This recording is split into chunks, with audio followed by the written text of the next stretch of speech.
আসসালামু আলাইকুম ৰহমতুল্লাহি ওবৰাকাতুহু। শিশুৰ চৰিত্ৰ গঠনত প্ৰধান ভূমিকা মাতৃৰ শীৰ্ষক প্ৰতিবেদনটো আজি দাঙি ধৰিছোঁ। আমি সকলোৱে জানো যে শিশুৰ প্ৰাক প্ৰাথমিক শিক্ষালয় নিজৰ ঘৰখনেই। প্ৰধান শিক্ষকৰ ভূমিকা স্বয়ংক্ৰিয়ভাৱে মাতৃৰ ওপৰতে আহি পৰে। ঘৰখনৰ আন সদস্যও যোগ্যতা অনুসৰি বিভিন্ন পৰ্যায়ৰ শিক্ষকৰ ভূমিকা পালন কৰে। গতিকে শিশু এটাৰ চৰিত্ৰ গঠনত নিজৰ ঘৰখনৰ উপৰিও মুখ্য দায়িত্বভাৰ মাতৃৰ কান্ধতে থাকে। সেয়ে মাতৃগৰাকীয়ে আনজনৰ তুলনাত গধুৰ দায়িত্ব পালন কৰিবলগীয়া হয় আৰু এই ক্ষেত্ৰত তেখেতে অতি সাৱধানতা অৱলম্বন কৰিব লাগে। সম্প্ৰতি সময়ত শিশুক সংস্কাৰধৰ্মী তথা নীতিমূলক শিক্ষাৰ ব্যৱস্থা কৰাটো অতি জৰুৰী হৈ পৰিছে, কিয়নো অধিক সংখ্যক শিশুৰ ব্যৱহাৰত উক্ত গুণ দুটা ক্ৰমাৎ লুপ্তপ্ৰায়। চৰিত্ৰ গঠনত মাতৃয়ে যিহেতু মুখ্য ভূমিকা পালন কৰিবলগীয়া হয়, সেয়ে শিশুৰ জন্মৰ আগতেই অৰ্থাৎ শিশু এটা মাতৃগৰ্ভত ধাৰণ কৰাৰ পূৰ্বেই মাতৃগৰাকীয়ে মানসিকভাৱে প্ৰস্তুতি লোৱা একান্ত প্ৰয়োজন।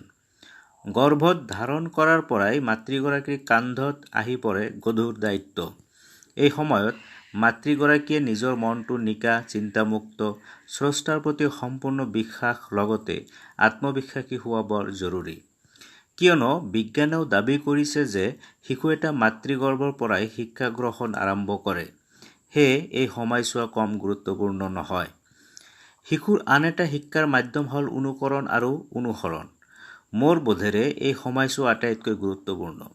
কাৰণ আপুনি যিটো কাম কৰে সেই কামটো শিশু এটাই অনুকৰণ কৰে।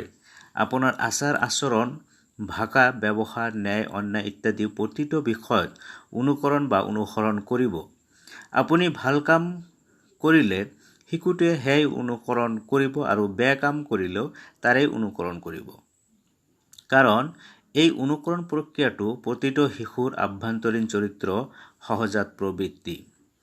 শিশুসকলক বহল মনৰ অধিকাৰী কৰিবলৈ মাতৃৰ লগতে ঘৰৰ প্ৰতিজন সদস্যই যত্ন কৰক।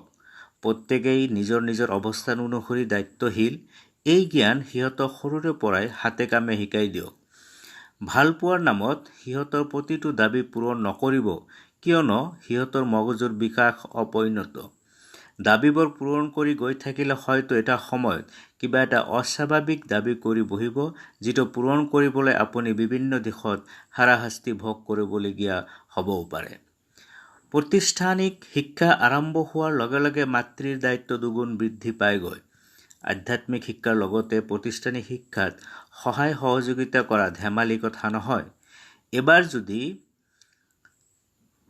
নিজে ভাবি চায় এই পৰ্যায়ত মাতৃজনীয়ে কিমান সচেতন তথা দূৰদৃষ্টি সম্পন্ন হ'ব লাগিব। যেনে কৰ্ম তেনে ফল কথাখিনি মাতৃয়ে প্ৰথমে হৃদয়ংগম কৰি শিশুক শিক্ষা দিব লাগিব। আপোনাৰ ঘৰখনৰ আচাৰ ব্যৱহাৰ প্ৰকাশ পাব আপোনাৰ শিশুৰ ব্যৱহাৰৰ যোগেদি। ইয়াত তিলমানো সন্দেহ নাই। গতিকে সচেতন হওক, নিজৰ ঘৰৰ পৰিৱেশটো ঠিক ৰাখক, নিজে আৰ্হি হওক যাতে শিশুৱে আপোনাক অনুকৰণ কৰিব পাৰে। ভুল ত্ৰুটি সৰু হ'লেও আঙুলিয়াই দিয়ক, নহ'লে অনাগত দিনত ডাঙৰ ভুলৰ দুৱাৰ মুকলি কৰিবলৈ ই সহায়ক হ'ব। চৰিত্ৰ গঠনত বহু ক্ষেত্ৰত বস্তুবাদী চিন্তাধাৰাই হেঙা ৰূপে থিয় দিয়ে। পিতৃ মাতৃ এই ক্ষেত্ৰত সচেতন হওক। আপুনি প্ৰকৃত সত্য পথৰ প্ৰতীক হ'ব নোৱাৰিলে আপোনাৰ শিশুও সেই পথৰ প্ৰতীক হ'ব নোৱাৰে আৰু এনে আশা কৰাও অৰ্থহীন। সেয়ে প্ৰথম চৰ্ত হ'ল পিতৃ মাতৃ নিজে উত্তম চৰিত্ৰ সম্পন্ন হোৱা বিশেষ প্ৰয়োজন। আপুনি শিশুৰ আগত বা লগত যি ধৰণৰ ব্যৱহাৰ কৰিব, ভাতৰ দৰে অবিকল নকল কৰাৰ প্ৰৱণতা এই সময়ছোৱাত সৰ্বোচ্চ।